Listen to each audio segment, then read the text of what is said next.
Olá, amigos, mais uma vez estamos juntos para estudarmos a palavra do nosso Deus, aula de número 82, Palavra Poderosa. Louvado para todos sempre seja o nome do nosso Senhor Jesus Cristo. Através do Instituto Superior Formação de Guerreiros, vamos juntos estudar a palavra do nosso Deus. Esta aula é parte integrante de um curso de teologia básico, em que todos os temas ministrados temos em apostilas, que poderão ser adquiridas através dos contatos oliveirasiloafrica@gmail.com, Bispos Antônio Oliveira e Gorete Oliveira. Dentro de uma introdução, como é de praxe, tomamos em 1 Samuel, ou melhor, 1 Samuel, capítulo 30, versículos 22 a 25. Então, todos os maus e filhos de Belial, dentre os homens que tinham sido ou ido com Davi, responderam e disseram: visto que não foram conosco, não lhes daremos do despojo que salvamos. Cada um, porém, leve sua mulher e seus filhos e se vá embora. Porém Davi disse: não fareis assim, irmãos meus. Com o que nos deu o Senhor, que nos guardou e entregou às nossas mãos o bando que contra nós vinha. Quem vos daria ouvidos nisso? Porque qual é a parte dos que desceram a peleja, tal será a parte dos que ficaram com a bagagem, receberão partes iguais. E assim, desde aquele dia em diante, foi isso estabelecido por estatuto e direito em Israel até o dia de hoje.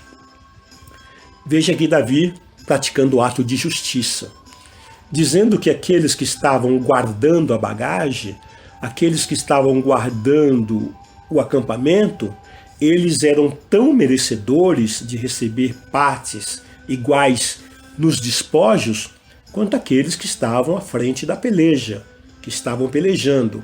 Ou seja, o corpo, o conjunto ali que está vencendo, que está ganhando a batalha. Não só apenas aqueles que estão guerreando, estão à frente, mas também aqueles que guardam, aqueles que estão zelando, aqueles que estão cuidando, partes iguais. E assim, é um excelente exemplo para que possamos ter, sabendo que nós devemos sempre estar ajudando, beneficiando aqueles que estão conosco na peleja, não é? Não sendo injusto, não praticando injustiça alguma. Dentro do tema Batalha Espiritual 1, estamos falando de uma abordagem sobre estarmos em guerra, e aí estamos falando, né? Aula passada e anterior abordamos sobre onde começam os conflitos, onde começa a batalha. E vimos que a batalha começa no coração, na mente, nos olhos, na carne e na língua. Falamos a aula passada e agora continuamos falando sobre a língua. Em Colossenses capítulo 3, versículo 8, agora, porém, despojai-vos igualmente de tudo isso: ira, indignação, maldade, maledicência, linguagem obscena do vosso falar. Eu fico às vezes me perguntando, será que o ser humano tem necessidade de falar coisas obscenas? Falar coisas aberrantes? Falar palavrões? Isso não edifica ninguém. Pelo contrário, só destrói. Isso não mostra educação, não mostra bom comportamento, não mostra boa origem, boa tradição, só revela que as pessoas são más e que elas vieram de uma educação fragilizada, que elas não quiseram aprender os bons modos, os bons costumes, e elas fazem questão de serem más.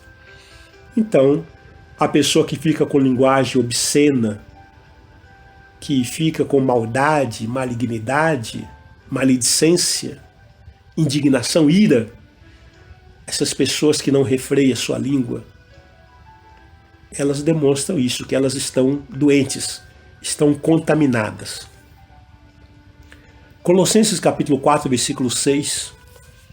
A vossa palavra seja sempre agradável, temperada com sal, para saberdes como deveis responder a cada um. O que é temperado com sal? Você pode imaginar uma comida insossa, uma comida que não tem sabor, uma comida que não tem tempero. É ruim, né? É ruim para se ingerir. Mas uma comida bem temperada, uma comida que está equilibrada, que prazer que traz essa comida. Quando você fala com tempero nas suas palavras, temperada, você fala escolhendo as palavras de uma forma educada, de uma forma sadia, aqueles que ouvem, as pessoas têm prazer em te ouvir e elas querem continuar te ouvindo. Porque o sal, ele cura. O sal, ele promove, provoca sede. O sal tempera. O sal conserva. Então que a sua palavra tenha esses elementos. Aquilo que sair da sua boca. Tiago capítulo 1, versículo 19. Sabeis essas coisas, meus amados irmãos? Todo homem, pois, seja pronto para ouvir, tardio para falar, tardio para se irar. Então, esteja sempre pronto para ouvir as pessoas. Seja o ouvido para que as pessoas possam confiar, para que as pessoas possam ser curadas. Porque aí mesmo em Tiago, no capítulo 5, diz que quando nós confessamos os nossos pecados, nós somos curados. Então permita que os seus ouvidos sejam instrumento de cura para as outras pessoas. Então esteja sempre pronto para ouvir. Tardio para falar. Antes de falar, pondere, medite, analise, veja se é momento realmente de falar, se você deve falar, e quando falar, fale com sabedoria.